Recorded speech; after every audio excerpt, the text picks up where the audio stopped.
everybody, welcome back to my channel. If you're new, welcome. My name is Zoe, but most people know me on here on Instagram as 𝘎𝙪𝙨𝙀𝑖𝑙𝑒S. I'm a current aquarist and naturalist, former zoo educator, and reptile educator. Well, that's current, that's not former, but you get the picture. So you guys have always heard people talking about like the best beginner reptiles. These reptiles are for beginners. And a lot of my mindset changed once I started getting some of those animals. It's like once you experience things, you have a different perspective, you have different opinions, you're not just going with the flow. So today I'm going to be giving you my top 5 not for beginner reptiles that are sometimes advertised as being for beginners, or that people think are easy and they're not as easy as you think they are.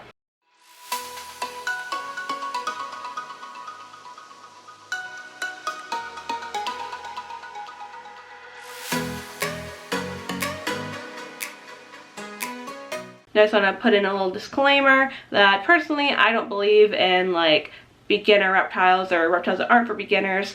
What is going to be best for you starting off depends on the amount of research you're willing to put in, the amount of work you're going to put in, the amount of time you want to put in, the money you want to put in. So what's going to be the best beginner reptile for you is going to depend on, well, you. So when I hear people talking about being a beginner animal, beginner friendly animal, I think everyone has this picture in their mind of what reptile can you take out and hang out with and handle. That's what people are kind of getting after when they say beginner friendly reptile.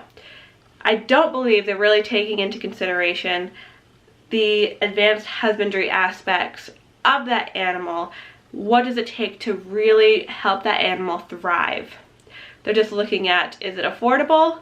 And can you handle it and play with it? These are my top 5 animals that I think are easily accessible or fairly easily accessible, or people just get into for handling purposes without realizing quite how complex their care can be.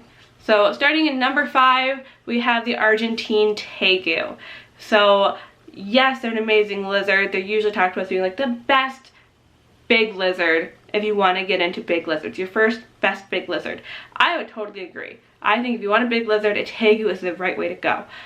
But you have to understand that they're not just like an easy pet. They do take a lot of work. We're talking like an 8-foot by 4-foot enclosure, deep substrate, lights, lots of lights. With their big lizard, and you're a big lizard, you can't have just like one spotlight. You might need 2 or 3 to be able to cover the length of the lizard. UVB, an extremely varied diet because they are omnivores. They're gonna eat a lot of different things and they're gonna eat big meals. If you start off with a young one or a juvenile one, you're gonna have to do a lot of training. You're gonna have to go through Tegu puberty. And someone looking for just a big puppy dog of a lizard who doesn't want to go through that, well, a Tegu might not be the best choice, or waiting until you get an adult Tegu that's already been tamed down and trained by somebody else. So there's just a lot to consider with Tegus. So I would not agree with the statement that they are an easy pet for beginners. I would agree with the statement that they are a very rewarding pet if you want to put in the time, effort, and work. But as far as just being like an easy pet, disagree. Number 4 on the list, and this one, it might be shocking. Actually, 3 of these go pretty hand in hand. They're very similar. So number 4 on the list is a blue-tongued skink. Now, similar to the Tegu, I hear blue-tongued skinks a lot when being recommended to first-time keepers looking for something a little bit bigger. Things to keep in mind, they are also going to need a large enclosure. Not as big as a Tegu, minimum 4 by 2 by 2, but they are a long lizard and they will utilize the space. So again, bigger is better. And if there's any animal that's kind of like a mini Tegu, I would say the blue-tongued skinks are it. They have a similar diet. They're going to need that variety. Again, they're going to need work with handling. Some of them are known to be more grumpier than others.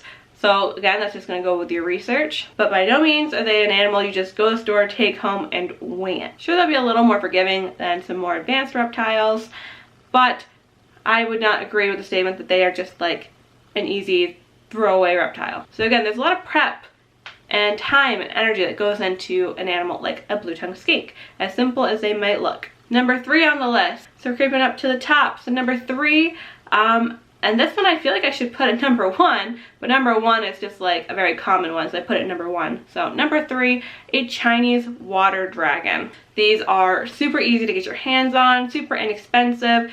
which makes people think that they are great for beginners, when really, they are not really what I would recommend for a first-time reptile. Like I said at the beginning of this video, if you are dead set on wanting a Chinese water dragon and you put in the time for the research and you are really going to go all out and give them what they need and do it properly, then good for you, go ahead and do that. But for someone just like walking into an expo looking for their first reptile and impulse buying something, Chinese water dragons look like they would be ideal. You see them as cute little babies, they're cheap, and no. A lot of the time they are farm raised, farm bred, not healthy, don't live past their first year of life, have lots of issues. Puka, my Chinese water dragon, being a good example. Let's see if she's over on this side today. Oh, she's on her wood. You guys probably can't see her. Let's see if we can get Puka to make a guest appearance. So, a good example of why they're not the ideal pet that people think they are. They are kind of shy and timid. You can see her head poking out right there. Do you want them? Look. You're being a chicken. Whoa, my light just tried to fall over.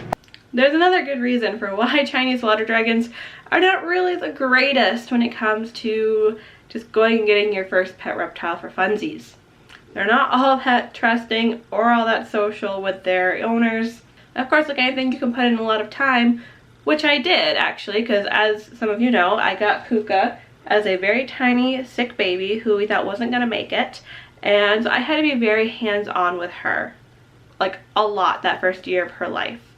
And I thought we were like, and nope, not at all.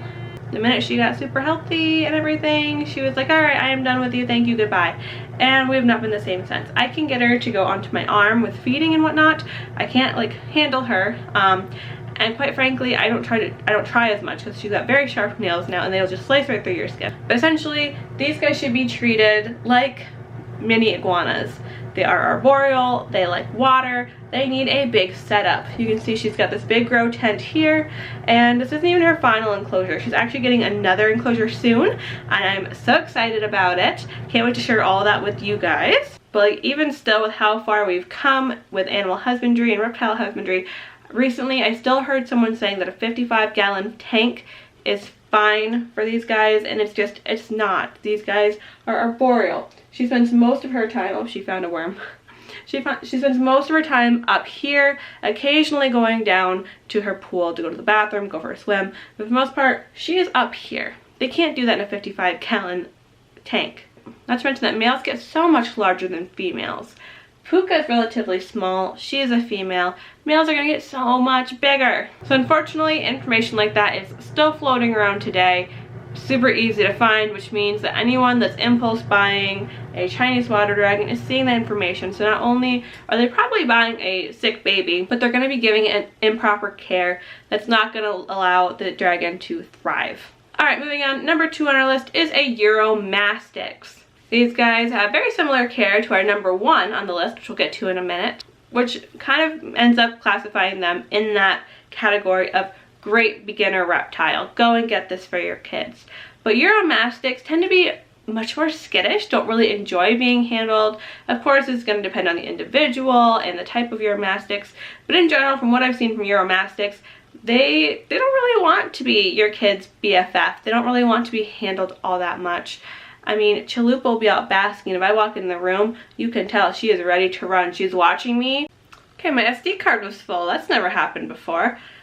Train of thought. I lost my train of thought. So Chalupa, you know, my Euromastics. You walk in the room, she's ready to run, depending on if you're looking at her or not and which direction you're walking. Not to mention, they are herbivores. They're going to eat greens. So you have to have a good understanding of what greens, what veggies are healthy versus not healthy versus treats. You need a good understanding of calcium to phosphorus ratio. So again, with the proper research and whatnot, they're great pets. But if you're looking for that first timer, I'm gonna hold it and play with it kind of thing, I wouldn't recommend a Euromastics. And that brings us to number 1 on our list, which is the bearded dragon. Now, for years, well over a decade, I've always heard if you want to get a reptile, your first reptile should be a bearded dragon or a leopard gecko. Now that I have a bearded dragon, I highly disagree. Back then, they were saying bearded dragons could be kept in like 40-gallon tanks. Now the minimum standards are 4x2x2 enclosures and growing. And some bearded dragons are going to get much larger than others. Tansy here is very petite, so her 4x2x2 is perfect for her. Larger one would definitely benefit from more space. Just like the Euromastics, they're going to have those salad requirements where you need to understand phosphorus versus calcium, and what greens are healthy, and what greens should only be occasional, and what greens should be never, and same for veggies. And for all of these animals, you have to understand supplementation. Now, to make things more complicated, they're also omnivores, so they're going to eat bugs on top of their salads. So not only are you having to go to the store and keep greens on hand, but now you also have to keep bugs on hand and purchase live insects and keep those alive. So when it comes to bearded dragon, you're not just keeping the bearded dragon alive, you're also having to keep its food alive. And then understanding heat and UVB, providing a large space. And nowadays we're moving into an era where giving bearded dragons loose substrate is a much more common practice. We're not quite keeping them on paper towels, tile, shelf liner, anything like that anymore. Keeping them on substrate is beneficial and is becoming a much more popular way of keeping them. Now they're absolutely right if they're talking about an animal that's going to hang out with you that you can easily handle. Bearded dragons, 100%.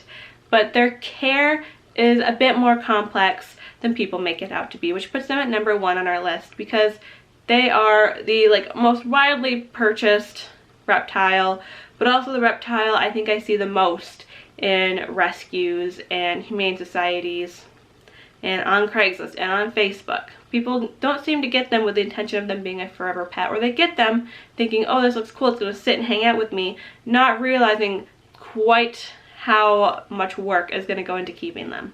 So that is my top 5 list of animals I commonly hear as being beginner-friendly animals that I think take a little more work than people think they do. There's that myth of being a beginner-friendly animal. There's really no such thing as a beginner-only animal or beginner-friendly animal. They're all just animals that need top quality of care, and that's going to depend on you, your research, and the work you're going to put into it. So as always, thank you guys for watching another video, and we will see you for the next one. Bye!